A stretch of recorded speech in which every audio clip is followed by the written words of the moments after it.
मैं स्ट्रेस इस वजह से दे रही हूँ कि आजकल क्यों ऐसा हो रहा है कि हमारी ये जो अभी की जो जनरेशन है, बच्चे हैं, इनकी हाइट में बहुत ज़्यादा प्रॉब्लम है। मैं सबकी तो बात नहीं कर रही, लेकिन मेजॉरिटी ऑफ जो बच्चे जितने भी आ रहे हैं हमारे, हाइट उस तरह से नहीं बढ़ती है जिस तरह की हाइट्स हमारी होती थी हमारे ज़माने में। या फिर हाँ, अगर आपके वालिदैन की या आपकी जीन्स में आपकी हाइट अच्छी है तो अच्छी है, अदरवाइज़ बड़ा प्रॉब्लम है। इसकी क्या रीज़न है फिर हम जानेंगे कि ख़ास तौर पर नौजवानी की उम्र में हड्डियों के मसाइल क्यों बढ़ जाते हैं, पट्ठों के मसाइल क्यों बढ़ जाते हैं, क्यों इतना ज़्यादा दर्दों का शिकवा किया जा रहा है नौजवान नस्ल की तरफ से। छोटे छोटे बच्चे कहते हैं कि हमें दर्द हो रही है, हमारी टांगों में दर्द है, हमारे बाजुओं में दर्द है, हमारे कंधों में दर्द है। इसकी क्या रीज़न है? और फिर आजकल के इस जदीद दौर में कद बढ़ाने के लिए कौन कौन से तरीक़े मौजूद हैं और कौन कौन से ऐसे गलत तरीक़े भी अपनाए जाते हैं, जैसे सर्जरीज हैं और बहुत सारी, वो हम जानेंगे डॉक्टर साहब से ही। वही हमें बताएंगे कि जिनके साइड इफ़ेक्ट्स भी बाद में हमें भुगतना पड़ सकते हैं। तो अवेयरनेस है, अवेयरनेस के लिए आज का सेगमेंट खास तौर पे हमने रखा है। तो मेरे साथ जी अभी मुमताज़ और माया नाज आर्थोपेडिक सर्जन जनाब डॉक्टर अली शेराजी साहब स्टूडियोज़ में मौजूद हैं। आपको वेलकम करते हैं अपने शो में। सबसे पहले तो डॉक्टर साहब हमें ये बताइएगा कि सानवी तौर पर बच्चों में कद बढ़ाने के लिए क्या इक़दाम किए जाते हैं? आपके पास आते हैं ऐसे पेरेंट्स? मैंने कहा ना कि आजकल के बच्चों की हाइट्स उस तरह से नहीं बढ़ती हैं जिस तरह से ग्रोथ जो होती थी, नशोनुमा होती थी, वो क्यों रुक सी क्यों गई है?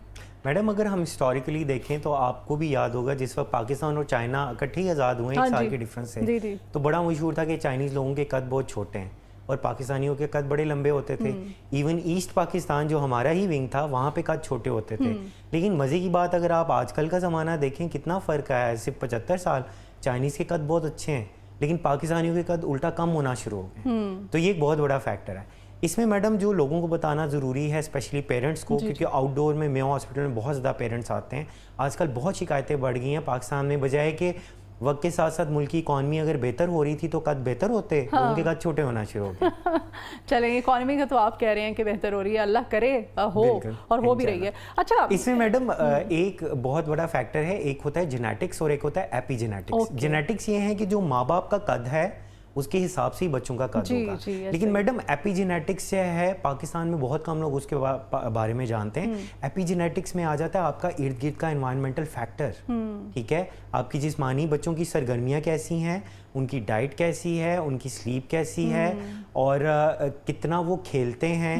या आपने देखा होगा आजकल तो ये हालात हैं, छोटे छोटे बच्चे होते हैं इतने इतने भारी स्कूल बैग लेके उनकी कमरे टेढ़ी हैं, कोई जिस्मानी सरगर्मियाँ नहीं है, मोबाइल फ़ोन पे लगे हुए हैं और सॉसेजेस प्रोसेस्ड फूड खा रहे हैं। वो जो आपने बताया कि हमारे वक्तों में हाइट्स अच्छी थी, खालिस ग़ज़ा होती थी, अब तो प्रोसेस फूड चल रहा है। जी हाँ, हम याद है हम नाश्ते में क्योंकि पराठे खाया करते थे, हम फिर स्कूल से वापस आके भी हम खाना खाया करते थे, नहीं खाते थे तो फिर हमें डांट भी पड़ती थी, हमें ज़बरदस्ती खिलाया जाता था। आजकल के बच्चे तो फ्रोज़न आइटम्स और ये बड़े फास्ट फूड, जंक फूड खाते हैं। अच्छा, ये बताइएगा क्या कुछ ऐसी सर्जरीज भी हैं, कोई आप मेडिकेशन क्या किस तरह से करते हैं जो पेरेंट्स आपके पास आते हैं कि बच्चों का कद नहीं बढ़ रहा है, तो फिर किस तरह से उन बच्चों को? मैडम अगर तो कद बहुत ज़्यादा छोटा हो तो स्पेशल एक सर्जरी हड्डी जोड़ सर्जन करते हैं, उसमें हम खास किस्म का शिकंजा, सर्जरी भी होती है, खास किस्म का शिकंजा लगता है टांगों पे, उसे कहते हैं लेजरफ। ये किसी वक्त में बहुत ज़्यादा कॉमन हो गई थी साउथ कोरिया में, जो फिटनेस मॉडल्स थी अपना कद बढ़ाने के लिए। लेकिन मैडम ये एक ऐसी सर्जरी है जिसमें पेशेंट को कम से कम 1 साल सफ़र करना पड़ता है। लाइक वो घर में होते हैं, वो बाहर नहीं निकल सकते क्योंकि वो शिकंजा साफ नज़र आ रहा होता है। मतलब उसमें क्या उसका क्या है तरीकाकार क्या? मैडम उसमें एक्चुअली ये होता है कि हड्डी को ब्रेक करते हैं हम और एक गोल शिकंजा लगा देते हैं और हम पेशेंट्स को ये गाइड करते हैं कि हर हफ्ते बाद कुछ मिलीमीटर जैसी नई हड्डी बनने लगती है तो उसको डिस्ट्रैक्ट करते हैं, ठीक है, लूज करते हैं और पेशेंट खुद चूड़ियाँ कस रहे होते हैं और इस तरह वो पूरा साल बहुत पेनफुल होता है। आप देखें ना, यानी हड्डी पहले हमने तोड़ी, फिर वो जो जुड़ रही होती है उसे पेशेंट बार बार खुद डिस्ट्रैक्ट करता जाता है, नई हड्डी बनती जाती है और इसको हम मूव करते जाते हैं। और फिर वो जो उसको हाइट चाहिए होती है, मतलूबा हाइट पे आके फिर वो निकाल देते हैं, वो काफ़ी हद तक अचीव हो जाती है, रिमूव कर देते हैं, फिर रिमूव कर देते हैं। लेकिन आप ये देखें कि मैडम दोनों टांगों पे ये शिकंजे लगते हैं। बाज़ औक़ात किसी एक टांग में प्रॉपर अचीव हो जाती है हाइट, किसी में कुछ मिलीमीटर का डिफरेंस भी रह जाता है। खुदा न खासा एक टांग आपकी बड़ी हो और एक थोड़ी सी छोटी भी रह जाती है, ये पेशेंट्स को पड़ा है। बजाय कि आप खूबसूरत होने के, आपके तो बिल्कुल। ये आज से तकरीबन 10 साल पहले कोरिया के अंदर और जापान में जो फीमेल फिटनेस मॉडल है उनमें बहुत ज़्यादा कॉमन था, लेकिन अब ट्रेंड ये कम हो गया। लेकिन सबसे बड़ा जो मैं डायलेमा मैडम देख रहा हूँ, पाकिस्तान के अंदर पेरेंट्स अब आते हैं हमारे पास और ग्रोथ हार्मोन की रिक्वेस्ट करते हैं, और अगर उनको मना किया जाए तो यहाँ पे वो काफ़ी अताई हकीमों के पास जाते हैं जो उन्हें ग्रोथ हार्मोन एडवाइस कर रहे होते हैं। हाँ। अब उनको पता भी नहीं होता ग्रोथ हार्मोन की डोज क्या है, इसकी साइक्लिंग क्या करनी है, कितने दिन चलाना है, कितने दिन ऑफ करना है। नई काफ़ी हमारे पास पेप्टाइड ड्रग्स हैं, ठीक है, जो स्पेशल हार्मोन्स हैं, insulin like growth factor hormones inject करते हैं बॉडी में। जी मैडम, जिस तरह इंसुलिन इंजेक्ट होता है बिल्कुल इसी तरह ये पेन्स इंजेक्ट होते हैं। ये वो जदीद वजह से कॉस्मेटिक आजकल वो ट्रीटमेंट्स और वो सारे चल रहे हैं। बिल्कुल, कई पेशेंट्स तो मजबूर होते हैं ना, उनका कद बेचारों का इतना छोटा होता है या उनके अंदर जेनेटिकली ग्रोथ हार्मोन इतना बनता ही नहीं है। नहीं तो फिर वो जो आप ट्रीटमेंट बता रहे हैं उसमें वाकई हाइट बढ़ती है, उसके कोई साइड इफेक्ट्स नहीं होते हैं? उसके अंदर मैडम सबसे इम्पोर्टेंट बात ये है कि जो ग्रोथ प्लेट्स हैं वो फ्यूज नहीं होनी चाहिए, वो खुली हुई होंगी तो तभी कद बढ़ेगा। हाँ। यहाँ पे अब मैं डायलेमा ये देख रहा हूँ कि जो यंग लड़के और लड़कियाँ उनकी ग्रोथ प्लेट फ्यूज़ हो चुकी हुई हैं, यानी कि वो बंद हो चुकी हुई हैं, फिर भी उनको ग्रोथ हार्मोन दिए जा रहे हैं। अब उनके अच्छे खासे साइड इफेक्ट हैं जो लोगों को नहीं पता। लोगों के जो जॉ जबड़ा वो बड़ा हो जाता है, हाथों की उंगलियाँ बड़ी हो जाती हैं, कद इतना बड़ा नहीं होता, शुगर लेवल बहुत ज़्यादा डाउन होता है पेशेंट्स का। उससे काफ़ी डेथ्स भी रिपोर्ट हुई हैं। तो मेरा सबको ये मशवरा है कि बराहे मेहरबानी अपने क्वालिफाइड ऑर्थोपेडिक सर्जन या जो हार्मोन स्पेशलिस्ट, उनको हम एंडोक्रिनोलॉजिस्ट भी कहते हैं, उनके मशवरे के बगैर इन दो स्पेशलिटीज़ के अलावा, और या बच्चों के जो पीडियाट्रिशियन होते हैं, किसी के पास ग्रोथ हार्मोन या इंसुलिन लाइक ग्रोथ फैक्टर्स के लिए ना जाएं। उसके साइड इफेक्ट्स आपको भुगतना बहुत साइड इफेक्ट हैं और उससे डेथ्स भी रिपोर्ट हुई हैं। डेथ्स भी हो सकती है क्योंकि वो शुगर लेवल भी डाउन करता है। अच्छा, आपके पास जो पेशेंट्स आते हैं, आपने बताया म्यू हॉस्पिटल में होते हैं, आप वहाँ ज़ाहिर है इतना मारूफ और सबसे बड़ा हॉस्पिटल है ये, तो यहाँ पे जब आप होते हैं तो आप किस तरह कोई मेडिसिन देते हैं ऐसे बच्चों को, कोई एक्सरसाइज सजेस्ट करते हैं, डाइट्स कोई बताते हैं पेरेंट्स को, क्या गाइड करते हैं? एग्जैक्टली मैडम, हम हार्मोनल प्रोफाइल सब कराते हैं। अगर तो ग्रोथ हार्मोन की डेफिशिएंसी है तो हम उन्हें ग्रोथ हार्मोन देते हैं, ठीक है, और अगर डेफिशिएंसी नहीं है तो हम उन्हें कहते हैं बराहे मेहरबानी। पेशेंट्स का मोस्टली मैडम लाइफस्टाइल बहुत ख़राब होता है। छोटे छोटे बच्चे हैं, जैसे हम बड़ों का लाइफस्टाइल ख़राब है, सेडेंटरी लाइफस्टाइल है, कुछ खेलना नहीं है, कुछ घूमना नहीं है, ऑफिस में बैठे रहना है 9 से 5। तो आजकल बच्चों का भी ये है, उनकी डाइट बिल्कुल अच्छी नहीं है। मैं रिकमेंड ये करता हूँ पेरेंट्स को कि उनको प्रोटीन डाइट दें। जो 3 मील्स हैं, सुबह दोपहर शाम, सुबह के मील में भी प्रोटीन दें, जैसे कि अंडे आप दे सकती हैं मदर्स, दोपहर के मील में भी कुछ बोटी दें या आप दाल दे दें, ठीक है। कैल्शियम विटामिन डी के सप्लीमेंट ज़रूर दें। यंग छोटे बच्चे ग्रोइंग एज में आ रहे होते हैं, वो उनकी कंप्लेन होती है कि हमारी तो टांगों में दर्द हो रही होती है, टांगों में बहुत दर्द, और बच्चे स्पेशली जब रात को सोने के लिए लेटते हैं तो उनको तो यही कंप्लेन होती है, इतनी दर्द होती है कि कई बच्चे तो उठ जाते हैं उससे। कैल्शियम विटामिन डी की इतनी स्वे डेफिशिएंसी है, कई बच्चे तो ग्रोइंग फेज़ में आ रहे होते हैं और उनकी टांगें टेढ़ी हो रही होती हैं क्योंकि स्वे डेफिशिएंसी है। बराए मेहरबानी 10 से 20 मिनट तक या बच्चों को धूप लगवाएं या उनको बाहर खेलने की आदत डालें। हम सबके बच्चे डॉक्टर इंजीनियर इंशाल्लाह बन जाएंगे, लेकिन उनको लाइफ तो जीने दें। वो तो कैसा लगेगा इतना सा डॉक्टर या इतना सा, मतलब अगर हाइट ही नहीं होगी बच्चे की, एग्जैक्टली हाइट नहीं होगी और उसके साथ बड़े साइकोलॉजिकल इश्यूज आ जाते हैं। और फिर मसला ये होता है कि जब 18-20 साल के बच्चे हो जाते हैं तो पेरेंट्स हमारे पास आते हैं, फिर हम भी कुछ नहीं कर सकते। अच्छा, तो जैसे हमारे ज़ाहिर बचपन में भी होते थे कुछ क्लासमेट्स ऐसे जिनके हाइट्स कम होती थी, तो उनको हमने देखा कि ग्राउंड्स में, हमारे जो प्ले ग्राउंड्स होते थे वहाँ पे जी लटक रहे होते हैं लड़के स्पेशली, तो वो लटकने से कहा जाता है ना कि वो एक एक्सरसाइज होती है स्पेसिफिक, वो करने से भी आपकी क्या उससे भी फ़र्क पड़ता है? आपने मैडम बहुत अच्छा क्वेश्चन किया, ये मैं सबको क्लियर करता चलूँ। उससे सिर्फ बॉडी की स्ट्रेचिंग होती है, उससे कद नहीं बढ़ता। अगर पेरेंट्स चाहते हैं कि बच्चों के कद बढ़े तो उनको प्लीज़ कॉन्टैक्ट स्पोर्ट्स खिलाएं। उसमें सबसे अच्छा फुटबॉल है, फुटबॉल वॉलीबॉल, जिसके अंदर जोड़ों के ऊपर कुछ प्रेशर पड़ रहा है और बोन्स के अंदर एनाबॉलिज्म जो है ना वो काफ़ी ज़्यादा बढ़ती है। बोन्स के अंदर ग्रोथ की ना, बोन्स खुद मांगती हैं कि हमारी ग्रोथ हो। तो ये जितनी कॉन्टैक्ट स्पोर्ट्स हैं ये बच्चों के लिए अच्छी हैं। उनको सुबह स्कूल से आ रहे हैं, दोपहर को उन्हें प्लीज़ थोड़ा सा सुलाएं। 8 घंटे उनकी बच्चों की नींद पूरी होनी चाहिए, चाहे वो डिवाइडेड हो। शाम के वक्त उनको खेलने भेजे ग्राउंड्स के अंदर, और उनको डाइट आप बहुत हमारे यहाँ तो ग्राउंड्स है ही नहीं है, तो बच्चों को कहाँ भेजना है पेरेंट्स ने? ग्राउंड्स तो ना होने के बराबर है अब, इसीलिए तो बच्चे बेचारे घरों में, और वो फिर आपको पता ही है और भी बड़े इश्यूज हैं, सिक्योरिटी और हालात और ये सब, तो इसके पेश नज़र भी पेरेंट्स अवॉइड करते हैं। तो घरों में रहते हुए घर के अंदर आप कोई एक्सरसाइजेज ऐसी बताएं माओं को कि जो अपने बच्चों को करवाएं ताकि हाइट उनकी मज़ीद अच्छी हो सके? मैडम मैं रिकमेंड करूँगा stretching exercises, yoga is very good. Yoga किया जा सकता है अगर तो स्पेशली लड़के और लड़कियां जो 14-15 साल के हैं, वो भी ग्रोइंग एज में होते हैं, उनका भी कद बढ़ होता है। आप उनको जिम से मना ना करें, आप उन्हें जिम जाने दें, उन्हें कार्डियो करने दें, उन्हें एरोबिक्स करने दें, वो बड़ी अच्छी है। वो बिल्कुल ऐसे ट्रेडमिल करें, एलिप्टिकल करें, साइकिलिंग करें, ये बिल्कुल जैसे मैंने आपको कॉन्टैक्ट स्पोर्ट्स का बताया, जैसे फुटबॉल है, ये समझे बिल्कुल ऐसे ही है। उनके जोड़ों पे प्रेशर पड़ेगा, उनकी जो है बोन्स एनाबोलिज्म में आएंगी और उनके कद बढ़ने का जो है वो होगा। अगर आप देखें तो बॉडी बिल्डर बहुत ज़्यादा जो है जब उनका कद बढ़ना रुक जाता है, अब वो बॉडी बिल्डिंग करते हैं प्रोफेशनल, वो भी यही चीज़ें यूज़ करते हैं, यही ग्रोथ हार्मोन्स, यही सारे चीज़ें यूज़ करते हैं। और इसके अंदर वो क्या करते हैं, वो बॉडी बिल्डिंग करते हैं, मसल बिल्डिंग करते हैं, स्ट्रेंथ ट्रेनिंग करते हैं। तो वो भी क्या कर रहे हैं, अपने पट्ठों को स्ट्रेच कर रहे हैं, अपने बोन्स को एनाबोलिज्म में लेके आ रहे हैं। अब फ़र्क ये होता है कि उनका कद तो नहीं बढ़ता, लेकिन उनकी बॉडी ओवरऑल बढ़ जाती है। सही। अच्छा डॉक्टर अली, आपके पास ख़वातीन भी आती होंगी, जाहिर है आप भी रेशो के लिहाज से अगर हम बात करें मर्दों की निस्बत, तो ख़वातीन ज़्यादा दर्दों के मसाइल लेके आती हैं। घुटनों में दर्द है, टांगों में दर्द है, टखनों में दर्द है, तो क्यों औरतों में दर्दें ज़्यादा क्यों होती हैं, मर्दों में क्यों नहीं होती हैं? मैडम ख़वातीन के अंदर जो है ना पोस्चर इश्यूज़ हैं, और स्पेशली हील्स का बहुत ज़्यादा कॉमन है पाकिस्तान में यूज़, और सड़कें इतनी अच्छी नहीं है, मतलब आप समझें कि कच्ची गलियाँ हैं जहाँ पे वो चल रही होती हैं।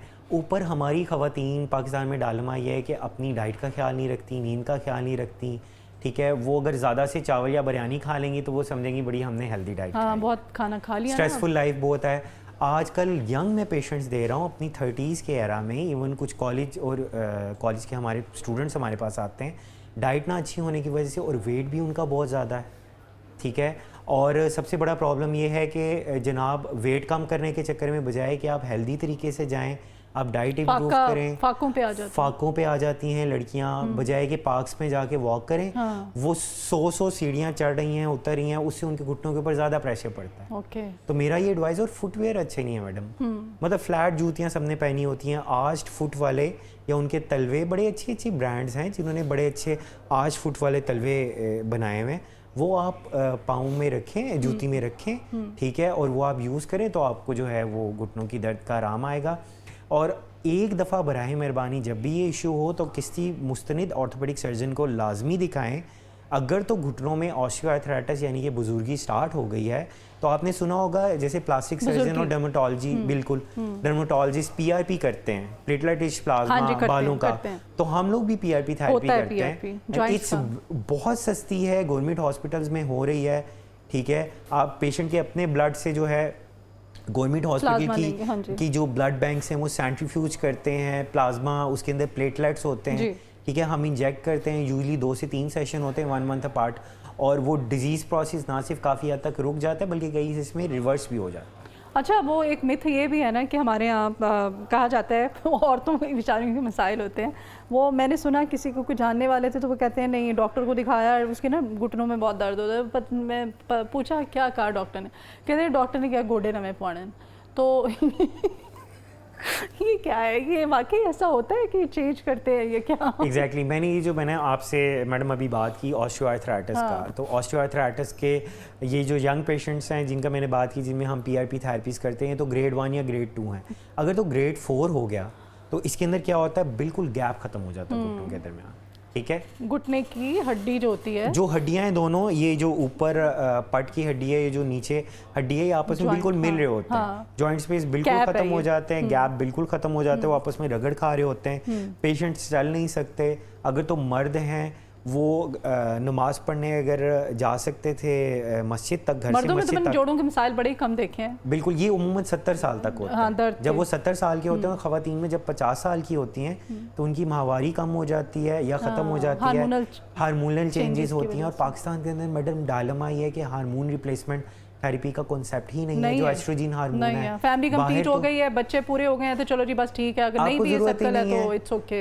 ख़वातीन डिप्रेशन में आ जाती हैं, मेडिकली डॉक्टर साहब ने बड़ा अच्छा पॉइंट रेज किया है। यूरोपियन कंट्रीज और अमेरिका, उसके अंदर तो हार्मोन रिप्लेसमेंट थेरेपी होती है, वो यंग मतलब अपनी लाइफस्टाइल बड़ा अच्छा जी रहे होते हैं। यहाँ पे मसला ये है कि 50 साल की उम्र में उनको घुटनों का मसला हो जाता है, और वो मैडम तब तक वेट करती हैं फीमेल पेशेंट जब तक वो बेड बाउंड नहीं हो जाती। वो मतलब मेरे पास काफ़ी पेशेंट आते हैं, वो कहती हैं हमारे बेटे की शादी है डॉक्टर साहब, हम अनारकली बाज़ार में हम शॉपिंग नहीं कर सकते, हमने उम्रे के लिए जाना है, आप घुटनों में इंजेक्शन लगा दें क्योंकि हम व्हील चेयर पे हैं। तो फिर ऐसे पेशेंट्स को हम एडवाइस करते हैं कि आप टाइम से अपने घुटने तब्दील करा लें जो बिल्कुल लास्ट स्टेज पे होते अच्छा, हैं। वो होता है। क्योंकि अगर पेशेंट व्हील चेयर पे चला गया और टाइम से मैडम घुटना भी तब्दील ना कराया तो पट्टी इर्द गिर्द के इतने ज़्यादा वीक हो जाते हैं कि फिर घुटना तब्दील करने की भी फेस तो क्या ये बहुत महंगा तरीका इलाज है ये? मैडम गवर्नमेंट हॉस्पिटल में फ्री ऑफ कॉस्ट ये ट्रीटमेंट हो रहा है। मेयो हॉस्पिटल मेरे प्रोफेसर हैं, डॉक्टर फैसल मसूद हैं, प्रोफेसर मुमरेज़ हैं, प्रोफेसर सुभान शाहिद हैं, मैं उनका ट्रेनी हूँ, मैं भी उन तीनों के साथ रिप्लेसमेंट करता हूँ। तो गवर्नमेंट की तरफ से फ्री इम्प्लांट हैं, लोगों को पता ही नहीं है, वो लोग डरते हैं, लोग समझते हैं कि ये तो सिर्फ सेलिब्रिटीज़ ने करानी है। दो पाकिस्तान की बड़ी मशहूर सेलिब्रिटीज़ हैं, मैं उनका नाम नहीं लेता। एक प्लेयर थे बहुत अच्छे हमारे स्कॉश के, उनके दोनों घुटने रिप्लेस हुए 45 ईयर की एज में, और एक फीमेल पॉलिटिशियन थी काफ़ी मशहूर, उनके दोनों घुटने, शी वाज अ डॉक्टर, उनके दोनों घुटने चेंज हुए। उसके बाद मैडम वो लोग स्विमिंग भी करते हैं। डॉक्टर हम पेशेंट्स को नहीं, मैं बात कर रहा हूँ जो हेल्थ मिनिस्टर थी गायनी की, प्रोफेसर इमरान खान के दौर में। अच्छा, डॉक्टर यास्मीन राशिद। आप देखें वो माशाल्लाह चलती फिरती हैं, कितनी अच्छी, लोगों को पता होना चाहिए। इसके बाद मैडम लोग स्विमिंग भी कर सकते हैं दोनों जोड़ों की तब्दीली के बाद, ठीक है। लोग टेबल टेनिस भी खेल सकते हैं, लोग ब्रिस्क वॉक भी कर सकते हैं, सीढ़ियाँ भी चढ़ सकते हैं। अच्छा डॉक्टर अली, कुछ डाइट आप सजेस्ट करें ना, जो बच्चे हमारे जो स्कूल से आते हैं वो कहते हैं कि टांगों में दर्द हो रहा है, ये पट्ठों में खिंचाव है, बैग इतने भारी भरकम है, बैग तो हम कम नहीं करवा सकते। मैंने स्कूल में इवन मैंने एक तो थोड़ा कंप्लेन भी किया अपनी बेटी के स्कूल में, बट उसके कोई रिजल्ट्स नहीं है। एट द एंड हमें ही कॉम्प्रोमाइज़ करना है। तो ऐसे बच्चों के लिए कोई डाइट रिकमेंड करें?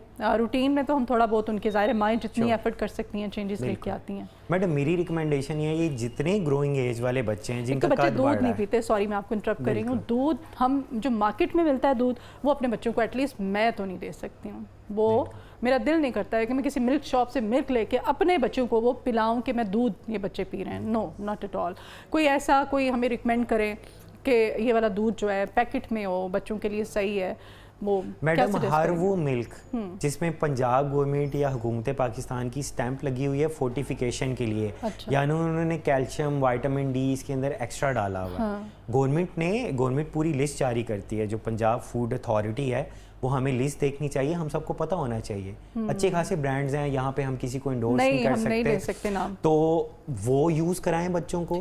और जब मैडम इनकी ग्रोइंग फेज़ है, मैं सारे पेरेंट्स को ये कहना चाहूँगा, आप फार्मेसीज़ पे जाएं, आप देखें कि वहाँ पे एक जो है ना कद की मेजरमेंट के लिए एक पूरी टेप या वो स्केल पड़ा होता है। बराहे मेहरबानी हर 6 महीने के बाद वो स्केल यूज़ करें, आपको खुद पता लग जाएगा कि ग्रोइंग एज में बच्चे कितने ग्रो हो रहे हैं। और एक है WHO वर्ल्ड हेल्थ ऑर्गेनाइजेशन का ग्रोथ चार्ट, वो प्लीज़ देखें कि 10 साल का लड़का है या 10 साल की लड़की है, उसकी कितनी हाइट होनी चाहिए, तो आपको खुद ही पता लग जाएगा। दूसरी बात ये है मैडम 70% पाकिस्तानी पॉपुलेशन कैल्शियम और विटामिन डी की डेफिशिएंसी का शिकार है, जिसमें हमारे बच्चे भी हैं।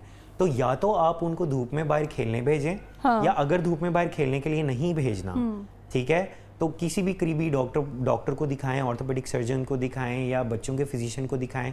मैडम वो उनकी एज और उनके कद के हिसाब से कैल्शियम और vitamin D as a supplement recommend करेंगे, ताकि उनको ये जो रात को बच्चे सोते हुए उठ जाते हैं या माओं को शिकायत करते हैं कि हम थोड़ा सा स्कूल में खेले और हमें दर्द शुरू होगी, तो उनके इशू सॉल्व। पोस्चर भी तो ऐसे है ना, हर वक्त टैब यूज़ करना है बच्चों ने, मोबाइल फ़ोन यूज़ करना है उन्होंने, इवन फिर जब होमवर्क करना होता है तो वो भी वो झुक के, स्टडी टेबल नहीं, उन्होंने झुक के, क्योंकि उनसे लिखा ही नहीं जाता है वो उनके।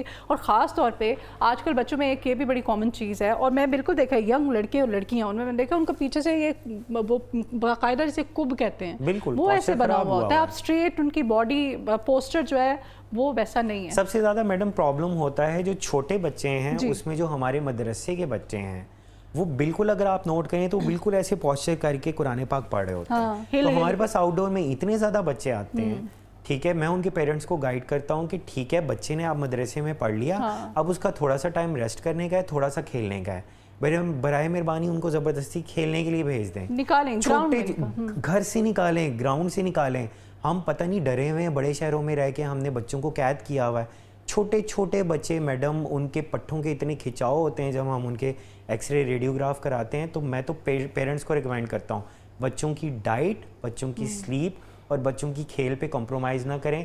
आपने अपने बच्चों को डॉक्टर, इंजीनियर, सिंगर जो मर्जी बनाना है वो अल्टीमेटली बन जाएंगे, लेकिन उनको ज़िंदगी तो जीने दें। सही, ठीक है जी। डॉक्टर अली थे आज हमारे साथ, आप आर्थोपेडिक सर्जन भी हैं, आपने बड़ी अच्छी बातें की हैं, हमें बताया आपने वो जदीद तरीक़ा इलाज जिनके फ़ायदे हैं वो भी इन्होंने बताया। पीआरपी का आपने बताया कि बड़ा इफेक्टिव है आजकल, पीआरपी, ग्रोथ हार्मोन जो लेजर सर्जरी करते हैं हम, ठीक है, और बाकी कुछ ऐसे तरीक़ा इलाज जिनके साइड इफ़ेक्ट्स भी हैं वो भी आज हमने आपको बताया कि आपने उस तरफ नहीं जाना है। और बच्चों के जो मसाइल है, ख़ासतौर पे हाइट उस तरह से ग्रोथ नहीं हो पा रही, पेरेंट्स को लगता है कि जैसी हमारी हुई थी, हाइट हमारी जिस तरह से बढ़ रही थी, तो फौरी तौर पे आपको एक माहिर डॉक्टर के साथ रुजू करना चाहिए। और कुछ माओं को भी यहाँ पर मैं ज़िम्मेदार ठहराऊँगी कि माओं की ड्यूटी है कि अपने बच्चों की जो हैबिट्स हैं, उनका जो स्केजुअल है, रूटीन है, उसमें चेंजेस लेके आइए, उनको एक्सरसाइज की तरफ लेके आएँ, मोबाइल, टैब, सोशल मीडिया, इन सब चीज़ों से बच्चों की जान छुड़वाएं। बच्चों को हेल्दी और घर में बना हुआ खाना, और उसमें कोशिश करें कि उनको दूध, जैसे कि डॉक्टर साहब ने भी बताया, वो सब चीज़ें दें, रूटीन में शामिल करें, तो ऑटोमेटिकली बच्चों की हेल्थ भी अच्छी होगी और माओं को ज़ाहिर है सेटिस्फेक्शन होगी। एक हेल्थ, आपका बच्चे की अगर हेल्थ अच्छी होगी, तंदुरुस्त होगा, तवाना होगा, तो माँ ऑटोमेटिकली उसकी हेल्थ अच्छी होती चली जाएगी। आज के प्रोग्राम